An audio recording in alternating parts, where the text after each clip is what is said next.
Il y a quelques jours encore, j'étais comme toi, je me demandais comment devenir no-codeur et vivre de cette activité en 2025. Je n'y connaissais absolument rien et j'avais peur de ne pas avoir les compétences, de ne pas savoir par où commencer, ou encore de ne pas savoir comment trouver des clients. Alors j'ai décidé d'aller à la rencontre d'un expert pour répondre à toutes mes questions. Cet expert en question, c'est JB, plus connu sous le nom de JB Sensei sur les réseaux. Spécialiste du no-code et référence incontournable dans le domaine, il accompagne depuis des années des entrepreneurs et des créateurs à développer leurs projets. Il m'a montré exactement comment se lancer et réussir dans le no-code en 2025. Dans cette vidéo, tu vas découvrir la méthode étape par étape pour devenir no-codeur, comment acquérir les bonnes compétences et se démarquer, et comment trouver ses premiers clients et vivre du no-code. Avant de commencer, pense à t'abonner à la chaîne, on arrive bientôt aux 4000 abonnés et ça nous fait extrêmement plaisir. Allez, sur ce, je te laisse avec l'interview.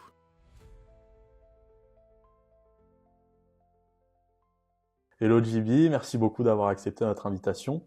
Avant de commencer, pour ceux qui ne te connaissent pas, est-ce que tu peux te présenter, dire qui tu es et qu'est-ce que tu fais dans la vie? Bien sûr, alors moi je m'appelle donc JB, sur les réseaux c'est donc JB Sensei sur Twitter et sur YouTube. Et moi aujourd'hui je suis donc no codeur entre guillemets, mais enfin je suis aussi de base donc développeur. J'ai donc une agence de création d'applications mobiles et à côté je forme également des gens au no code. Donc le no code globalement c'est un moyen de créer des applications et des sites sans compétences en code. Et voilà ce que je fais globalement. Ok, donc la prochaine question justement, j'allais dire, est-ce que tu peux expliquer simplement ce que c'est le no-code? Est-ce que c'est un petit peu plus spécifique que ce que tu as dit ou c'est vraiment juste la création d'applications? Non, le no-code, en fait, ça englobe vraiment tout ce qui est automatisation, tout ce qui est création d'applications mobiles, tout ce qui est création de sites internet et tout ce qui est création aussi d'applications web. Donc, ça englobe vraiment tout ça. Et après, en no-code, globalement, tu as vraiment la possibilité de créer des applications, mais sans compétences. Mais tu as aussi ce qu'on appelle le low-code. Le low-code, c'est encore un peu différent, tu vois. Ça permet de créer donc, des applications avec donc des outils no-code, mais aussi en rajoutant du code. Tu vois, donc c'est vraiment deux termes qui sont différents, un no-code et un low-code. Ok, d'accord. Et donc, comment est-ce qu'on apprend les bases du no-code justement? Les bases, alors ça dépend. Tu as beaucoup de ressources aujourd'hui, notamment sur YouTube. Tu as de plus en plus d'ailleurs de formateurs sur YouTube, comme Contournement, comme Auto. Tu as également moi qui me suis mis aussi à proposer du contenu gratuit depuis 2022 sur YouTube. Donc le meilleur moyen, c'est vraiment de commencer avec des formateurs sur YouTube parce que c'est du contenu qui est gratuit et que les gens peuvent consommer. Et après, derrière, tu as tout ce qui est formation. Mais dans un premier temps, tu peux très bien commencer avec du contenu gratuit. C'est exactement comme en fait, tu sais, les personnes qui ont commencé, enfin qui commencent à apprendre à coder. Moi, de base, encore une fois, j'ai commencé il y a 10 ans avec du code. Donc j'ai appris à être développeur en autodidacte. Et j'avais consommé en fait du contenu gratuitement sur un site qui s'appelait le site du zéro. Bon, ça s'appelle Open Classroom aujourd'hui. Et aujourd'hui, en fait, le no-code suit exactement la même voie que le code. C'est-à-dire que, bah, il y a énormément de contenu gratuit que les gens peuvent consommer pour commencer à créer leurs propres applications en no-code. Ok. Et donc du coup, quand on débute, je pense que comme tous les métiers en ligne, ça peut être assez compliqué de fixer son tarif. Toi, qu'est-ce que tu conseilles pour un débutant justement? Alors, tu sais que c'est une question qu'on me pose très très souvent en DM. J'ai beaucoup de débutants en no-code qui viennent me voir et qui me posent la question de savoir combien est-ce qu'ils peuvent vendre leur première application no-code. Comme j'ai toujours, en fait, tout dépend du projet que tu vas créer pour le client. Plus le projet est gros, forcément, plus ça va être cher.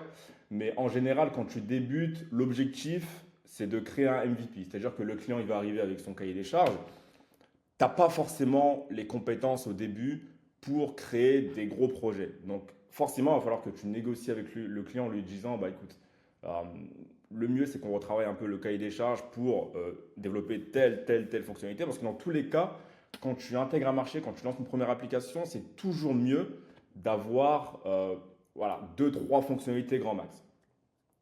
Et donc dans ce cas-là, tu vas négocier des prix autour des 10 000 euros parce qu'une application, ça peut coûter très cher. Tu vois, tu peux aller jusqu'à des 100 000 euros, 150 000 euros. Mais au début, encore une fois, quand tu débutes, tu ne peux pas facturer ces prix-là. Donc objectif, proposer de développer un MVP et proposer un tarif autour des 10 000 euros. Ok. Et Et donc, du coup, maintenant que j'ai mon prix, comment je vais trouver mon premier client, justement? C'est une bonne question ça, parce que ça c'est aussi l'un des problèmes qu'on trouve pas forcément que dans le no-code, mais qu'on trouve généralement dans la prestation de service. Tu vois, un monteur vidéo te dira la même chose, un créateur de miniatures pour des gens qui sont sur YouTube aura également le même problème. Donc ça c'est un problème que tu as dans la prestation de service. Et moi je vais parler de ce qui a très bien marché pour moi. Ce qui a très bien marché pour moi, c'est la création de contenu. Je crée du contenu depuis 2021 et j'ai jamais eu à prospecter mes clients pour les avoir. C'est simplement en créant du contenu que les gens en fait s'attachent à ce que je fais, s'attachent un peu aussi à mon personnage et du coup en fait quand ils viennent te voir, bah, ils ont déjà confiance en fait en tes capacités, tu vois, t'as pas besoin de les convaincre. Donc pour moi l'un des meilleurs moyens aujourd'hui d'avoir des clients, c'est simplement en fait de documenter ce qu'on fait. Euh, et Justement dans le no-code, ce qui est bien en fait, c'est que c'est très visuel.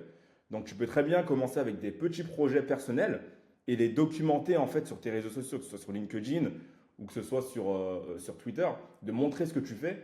Et plus tu vas montrer ce que tu fais, plus les gens vont avoir confiance. Et donc ça c'est pour moi l'un des meilleurs moyens, l'inbound. Après, tu as l'outbound qui on est dans la prospection en fait sur LinkedIn ou sur les autres réseaux. Mais moi, ce qui marche le mieux pour moi, encore une fois, c'est l'inbound marketing et la création de contenu. Ok, bah, c'est clair qu'en plus, bah, ça va aider à développer son personal branding et on en parle de plus en plus. C'est clairement très très important. Bah là, on est vraiment dans une ère en fait où vraiment tu vois qu'il y a énormément d'entrepreneurs qui commencent à créer leur personal brand parce qu'ils se rendent compte en fait de la puissance de la personal brand. Et encore une fois, je le répète, euh, j'ai jamais eu à prospecter pour avoir des clients. Donc, d'où la puissance en fait de la personal brand. Ouais, c'est clair. Et donc, du coup, tu en parlais tout à l'heure du fait que bah, il y a beaucoup plus de personnes qui forment sur le no-code. Donc, ça veut dire aussi qu'il y a beaucoup plus de personnes qui s'intéressent à ça. Et donc, comment, pour toi, on peut se différencier de la concurrence en 2025? Alors, se différencier de la concurrence en 2025, c'est une très bonne question et c'est ce sur quoi je suis en train de travailler encore aujourd'hui. Parce que bah, j'ai une agence de création d'applications mobiles, mais c'est une agence qui est assez généraliste. Donc, le client, il arrive et simplement, en fait, il va arriver avec son cahier des charges, il va te dire ce qu'il veut et toi, tu vas développer son application. Mais ça veut dire que du coup, tu as de la concurrence parce qu'il peut très bien aller voir voilà, un concurrent et le concurrent va peut-être te proposer un prix moins cher et il va plutôt aller vers celui qui propose du moins cher. Donc, je dirais en fait que la prochaine tendance, je pense, ça va être de proposer des produits qui sont un peu préfaits, tu vois, des applications qui sont déjà préfaites. Je m'explique, aujourd'hui, tu as des SaaS, tu vois, qui te permettent, par exemple, j'ai n'importe quoi, de faire de la prospection, des SaaS qui te permettent de faire énormément de choses. Et l'idée, en fait, ça va être de créer un seul software que tu vas créer, que tu vas, pardon, vendre à plusieurs entreprises. Je prends un exemple, créer une application mobile de livraison pour les restaurants. C'est un exemple. Ce software, tu vas le créer une seule fois. Et en fait, tu auras donc 80% qui sera déjà préfet et 20% de personnalisation. Mais ça veut dire quoi? Ça veut dire qu'une fois que le software il est créé, en fait, tu deviens spécialiste de ce software, puisque bah, en fait, tu l'as créé une seule fois, mais tu as mis du temps pour le créer. Et en fait, il est beaucoup plus facile de vendre du software quand tu es spécialisé que quand tu es généraliste. On a eu ce cas-là au niveau des sites internet. Tu as beaucoup de personnes au début qui faisaient énormément de sites voilà, qui visent un peu tout le monde. Et tu en as qui ont commencé à se spécialiser et qui ont fait beaucoup plus d'argent parce qu'ils étaient spécialisés. Je pense que la prochaine tendance, ça va justement être ça par rapport au software. Et c'est ce sur quoi je travaille. Donc aujourd'hui, je conseillerais aux gens de se spécialiser, tout simplement. Ok. Et donc, du coup, dans la spécialisation, est-ce que en 2025, il y a des niches qui sont euh, plus importantes que d'autres à suivre, des tendances? Au niveau des applications mobiles ou généralement au niveau des applications web, Généralement, ouais, dans le no-code. dans le no-code, généralement, j'ai pas d'idées qui me viennent en tête, mais le plus important, je pense, c'est de s'inspirer en fait de ce qui se fait au niveau des SaaS. Tu vois, tu as énormément de SaaS dans différents domaines. Donc, ce qu'il faudrait faire, ce serait donc analyser un peu les SaaS qui fonctionnent. Pour voir les SaaS qui fonctionnent, il faut simplement aller sur Product Hunt, sur des sites comme Product Hunt. Et, euh, et en fait, une fois que tu as trouvé une niche tu vois, où il y a du software qui se vend, bah simplement analyser cette niche, voir les problèmes qui en découlent, donc dans cette niche principalement, et simplement apporter une solution. Donc moi, j'ai trouvé ma niche aujourd'hui, tu vois. J'ai trouvé ma niche, donc je suis encore en train de travailler dessus. Je ne peux pas en parler pour l'instant, mais, mais c'est simplement un travail de recherche au final. Donc je ne peux pas parler de niche de manière générale ou de problème de manière générale parce que chaque niche a ses problèmes et il faut d'abord trouver sa niche. Ok, donc maintenant qu'on sait un petit peu plus dans quoi on va se spécialiser, comment fixer son prix et qu'on a trouvé un client, comment on va fidéliser ce client maintenant pour l'avoir en long terme? Ah bah fidéliser un client dans le software, c'est vraiment pas compliqué, c'est très simple parce que en fait, par exemple, la création d'applications mobiles, euh, bah, tu vas créer ton application, mais c'est quand même un très gros software. Dans le sens où ça va être un gros outil que tu vas développer pour iOS, pour Android, que tu vas devoir envoyer sur les stores. Et tout ça, honnêtement, c'est énormément de travail. Mais en fait, une fois que tu as développé le produit pour le client et qu'il est satisfait, derrière, il y a énormément de maintenance qui va arriver. Parce qu'encore une fois, c'est du software. C'est pas comme simplement la création d'un site internet. Pour un site internet, oui, tu vas avoir un petit peu de maintenance, mais pour du software, c'est beaucoup plus. Parce qu'en fait, il va demander de nouvelles fonctionnalités, etc. Donc, si tu lui as fait du bon travail pour la V1, automatiquement, derrière, il y a la maintenance qui va se mettre en place et il sera automatiquement fidélisé. Ok. Et donc pour toi, quelles sont les compétences essentielles à maîtriser pour être un excellent no-codeur? Ah, je pense qu'il faut avoir la logique d'un développeur. Tu vois, c'est un peu paradoxal de dire ça, mais il ne faut pas oublier que le no-code repose sur du code. Tu vois, quand tu crées une application, en fait, tu dois exactement avoir la même logique qu'un développeur. Euh, Par exemple, le processus de création d'une application mobile, tu vas devoir créer donc une maquette de l'application. Ensuite, tu vas devoir créer le design. Donc, dans ce cas-là, tu vas engager un designer qui va s'en occuper. Ensuite, tu vas créer le front-end. Derrière, tu vas créer le back et les différentes fonctionnalités. Et ensuite, derrière, il va falloir donc publier cette application. Et donc, tout ça, ça demande quand même une certaine logique, tu vois, au niveau du processus. Donc, je dirais que l'une des meilleures qualités, encore une fois, c'est d'avoir de la logique et de simplement savoir exactement quel est le processus de A à Z par rapport à ce que tu veux développer. Ok. Et donc du coup, est-ce que tu conseilles quand même, je suppose, hein, mais d'avoir beaucoup de compétences de base dans le code? Bah, c'est toujours mieux en fait de connaître un peu de code parce qu'aujourd'hui, avec mon agence, on n'a pas vraiment de limite. Pourquoi? Parce que bah, on a des compétences en code. Le no-code nous permet d'aller très vite au niveau, par exemple, du front-end, mais également aussi au niveau du back-end. Mais malheureusement, le problème du no-code, c'est que parfois tu peux être un peu bloqué parce que c'est des outils no-code qui ont leurs limites. Mais du coup, derrière, si l'outil no-code te permet d'écrire du code, ce qui est le cas par exemple de l'outil qu'on utilise qui est Flutterflow, alors dans ce cas-là, en fait, tu n'as vraiment aucune limite. Si tu es bloqué par rapport à une fonctionnalité, bah, tu peux simplement écrire du code et le rajouter du coup à l'outil. Donc, je dirais qu'aujourd'hui, et plus que jamais, c'est quand même important d'avoir des bases en code, tu vois. Et ça, tu le vois de plus en plus dans le marché. Quand on parle de no-code aujourd'hui, on parle des outils comme Flutterflow, comme Adalo, comme Bubble, etc. Mais maintenant, il y a l'IA aussi qui vient rentrer dans ce monde du no-code, comme Cursor AI, comme Windsurf. Tu vois, tous ces softwares qui permettent de créer des applications sans vraiment d'avoir de compétences en code. Oui, c'est vrai. Mais d'un autre côté, il faut quand même avoir certaines bases pour comprendre ce que fait l'IA. Pour pas qu'il te fasse n'importe quoi et que tu aies une grosse dette technique derrière, quoi. Du coup, nous, on aime bien parler de l'IA justement parce que dans tous les business du web maintenant, c'est omniprésent. Et donc, pour toi, quel est ton avis justement de l'arrivée de l'IA dans le no-code? Bah, c'est une excellente chose en fait. Franchement, on vit dans une ère, encore une fois, qui est exceptionnelle. Tu vois, moi, de base, en fait, avant d'être un développeur, je suis un entrepreneur, tu vois. Je suis quelqu'un qui adore créer des produits et j'adore aussi apporter des solutions à des problèmes qui sont existants. Et ça, c'est le cas de énormément de personnes, tu vois, qui veulent apporter des solutions, mais malheureusement qui n'ont pas les compétences. Et justement, l'IA permet à absolument tout le monde de créer des products qui résout des problèmes. Je prends l'exemple par exemple de Florian, tu vois. Florian, Je vois là sur Twitter, il est en train de créer des applications à SaaS. Mais de base, enfin, Florian, c'est pas un développeur. Et pourtant, aujourd'hui, il commence à réussir à créer son propre SaaS. Donc l'IA, je trouve que c'est une bénédiction, franchement, pour nous qui sommes entrepreneurs et qui veulent simplement développer des produits, mais qui ne veulent pas passer 4 ans, 5 ans à apprendre à coder. Ok. Et t'en parlais un petit peu juste avant, justement.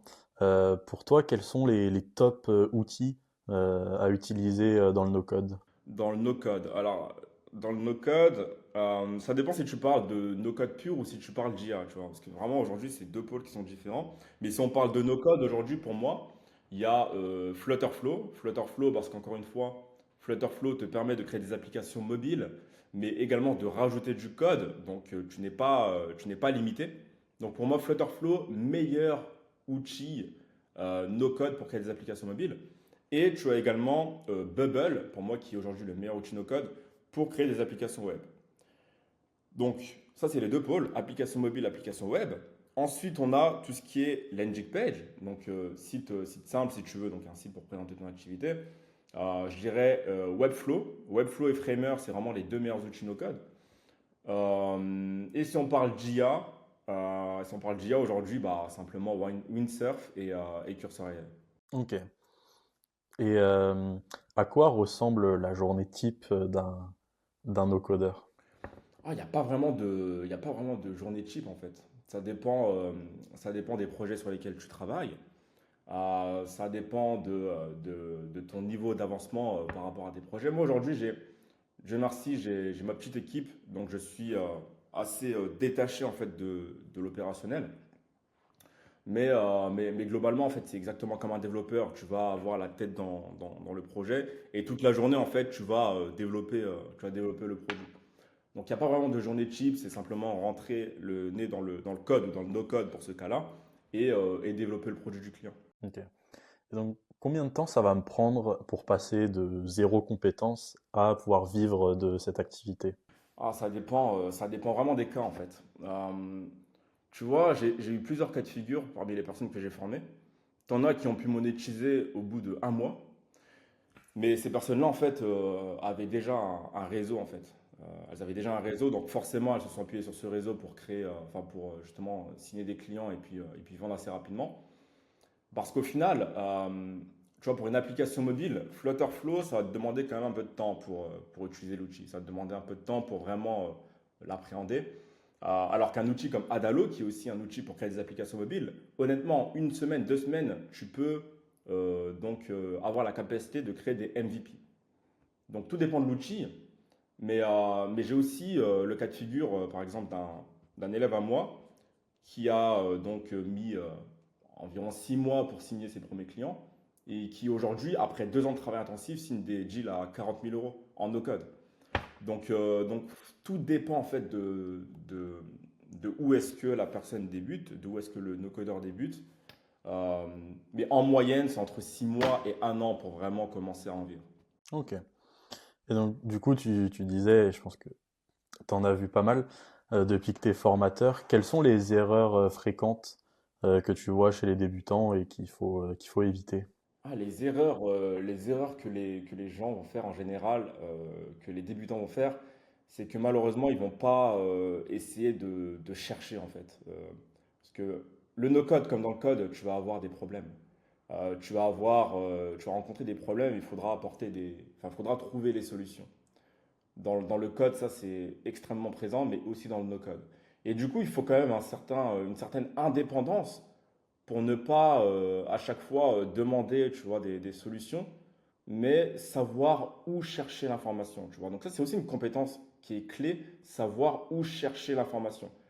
Tu as énormément de forums, par exemple, où tu as des gens qui ont déjà eu le problème que tu as eu. Ça coûte rien, en fait, d'aller sur Google, de mettre tel problème, et en fait, de voir toutes les solutions qui ont déjà été apportées dans la communauté. Donc ça, c'est une grosse erreur que les débutants font en général. Euh, et l'une des grosses erreurs qu'ils font aussi, c'est de penser que c'est très simple en fait de faire une application en no-code. Euh, c'est vrai que ça peut paraître simple parce qu'on se dit que c'est du no-code, mais encore une fois, derrière, il faut quand même une très grosse logique. Donc, il faut passer quand même un peu de temps pour vraiment se former et comprendre le process de création d'une application. Ok. Et donc ça peut être un peu complexe, mais bon, comme tu es formateur, tu as peut-être la réponse.